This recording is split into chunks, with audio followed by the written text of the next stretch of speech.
Mengomentari hadis ini, Al-Hafidz Imam Ibnu Hajar Al-Asqalani, beliau berkata di dalam kitabnya yang bernama Fathul Bari Syarah Shahihil Bukhari, tepat di juz ketiga halaman 69 terbitan Darul Ma'rifah, wa fi hadzal hadits ala ikhtilafi turuqihi dalalatun ala jawazi.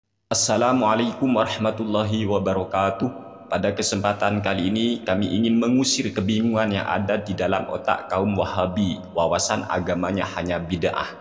Dan sebelumnya kami bersyukur kepada Allah Subhanahu wa taala karena ada seorang YouTuber pembela Wahabi yang sudah mengakui bahwasanya menghadiahkan pahala bacaan Al-Qur'an kepada mayit itu akan sampai.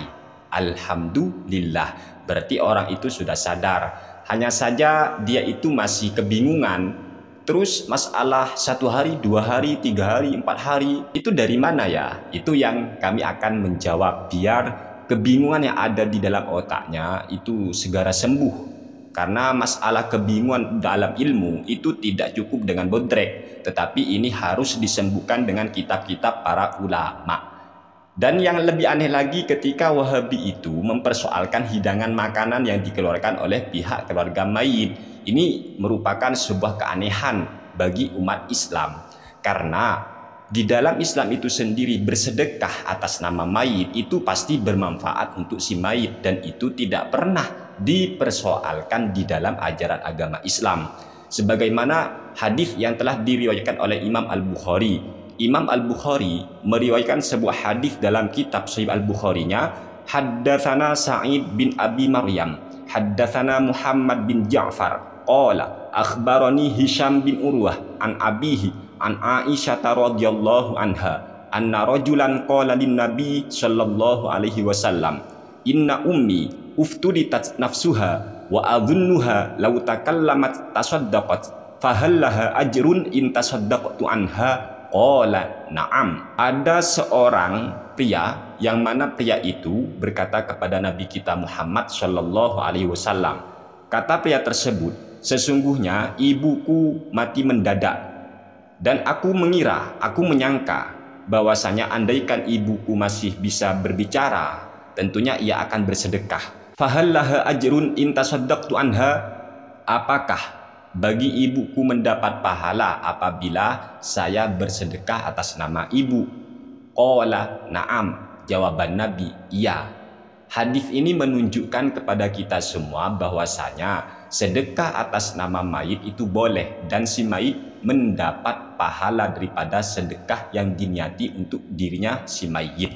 Syekh bin Baz, ini ulama sanjungan kaum Wahabi Arab Saudi. Syekh bin Baz beliau berkata dalam kitabnya Majmu' Fatawa Ibnu Baz, tepat di juz ke-13 halaman 373. Kata Syekh bin Baz, la a'lamu ba'san fi haqqi man nazalat bihi musibatun bi mauti qaribihi aw zawjatihi wa nahwi dzalika ayastaqbilal mu'azzina fi baitihi fil waqtil munasibi li anna ta'ziyata sunnatun wastiqbaluhul mu'azzina mimma yu'inuhum ala ada'i sunnati wa idza akramahum bil qahwati awisyayi awitibi fakullu dzalika hasanun. Kata Syekh bin Baz, saya tidak mengetahui ada masalah dalam artian boleh bagi orang yang terkena musibah, mungkin musibahnya bimauti qaribihi, kerabatnya ada yang meninggal, au zaujatihi, atau istrinya meninggal, wa nahwi dzalik dan semacamnya, ia boleh ayastaqbilal muazzina fi baitihi, dia boleh menemui para pentakziah di rumahnya, fil waqtil munasibi, pada waktu yang tepat, li anna ta'ziyata sunnatun, karena hukum bertakziah adalah sunnah, wastiqbaluhul muazzina mimma yu'inuhum ala ada'is sunnati. Tentunya ketika bertakziah itu merupakan sunnah, maka menemui para pentakziah termasuk bagian dari sesuatu yang menolong orang lain yang sedang bertakziah untuk melakukan sunnah. Wa idza akramahum bil qahwati awisyayi awitibi fakullu dzalika hasanun. Apabila tuan rumah atau keluarga pihak si mayit memuliakan para pentakziah dengan memberikan suguhan berupa kopi, awis syai atau berupa suguhan teh, awit tibi ataupun berupa parfum atau wewangian, fakullu dzalika hasanun. Maka semua itu perbuatan yang baik. Ini pendapat atau fatwa yang dinyatakan langsung oleh Syekh bin Baz, ulama sanjungan kaum Wahabi. Oleh sebab itulah kami merasa heran. Kami bingung kok bisa ada orang yang berat apabila keluarga si mayit itu bersedekah. Wong yang mau bersedekah itu keluarga mayit sendiri. Kok yang berat orang lain? Kok yang berat orang-orang Wahabi? Kipiye sih? Wong sudah jelas hadisnya hadis sahih Bukhari, bersedekah atas nama mayit itu boleh. Kemudian biasanya kaum Wahabi itu ngeles lagi. Tapi kan gak harus ditentukan waktunya. 1 hari, 2 hari, 3 hari. Ya Allah, men. Begitulah sikap ngeyel daripada kaum Wahabi. Oleh sebab itu kami sering katakan sebenarnya Wahabi itu tidak butuh hujah, melainkan Wahabi itu butuh hidayah. Kalau mereka berat masalah penentuan waktu, oke, kami akan berikan hujah, kami akan berikan dalil. Tetapi semoga Allah membukakan hati para Wahabi, biar mereka itu mau menerima dalil. Bukan tidak ada dalil, tapi mereka memang mau menolak dalil. Ini persoalan, ya. Di dalam kitab Sahih Al-Bukhari, Imam Al-Bukhari meriwayatkan sebuah hadis. Haddatsana Musa bin Ismail, haddatsana Abdul Aziz bin Muslim, an Abdillah bin Dinar, an Ibni Umar radhiyallahu anhuma qala kana Nabiyyu sallallahu alaihi wasallam ya'ti masjida Quba'in kulla sabtin masyian wa raqiban wa kana Abdullah bin Umar radhiyallahu anhuma yaf'aluhu. Nabi Muhammad sallallahu alaihi wasallam beliau mendatangi Masjid Quba setiap hari Sabtu, masyian wa raqiban, baik dalam keadaan jalan kaki maupun berkendaraan. Wa kana Abdullah bin Umar radhiyallahu anhuma yaf'aluhu. Begitu juga yang dilakukan oleh sahabat Abdullah bin Umar. Beliau melakukan hal yang sama, yaitu datang ke Masjid Quba setiap hari Sabtu.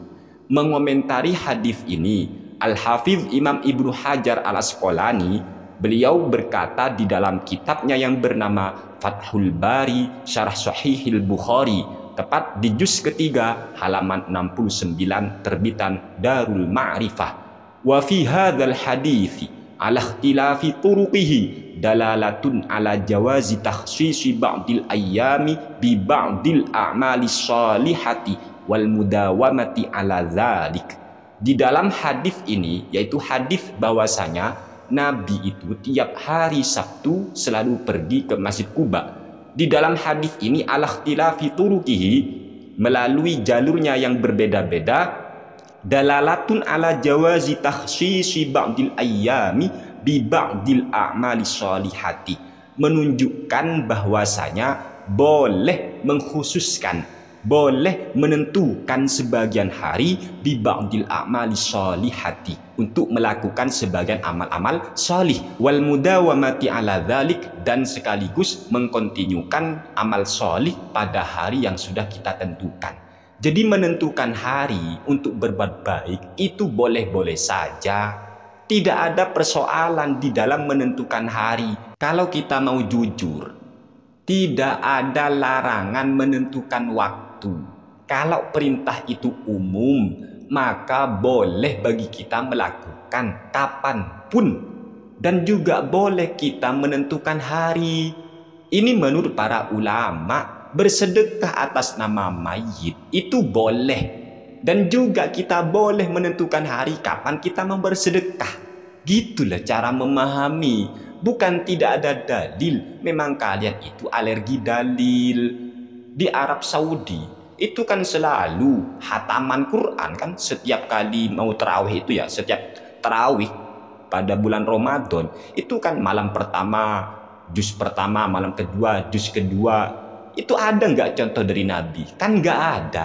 Tetapi meskipun Nabi tidak pernah melakukan hal yang demikian, tarawih pada malam pertama juz pertama, malam kedua juz kedua, malam ketiga juz ketiga, itu bukan berarti menunjukkan bid'ah atau sesat. Tidak. menentukan hari itu sah-sah saja, boleh. Begitu ya cara memahami Al-Quran dan hadis.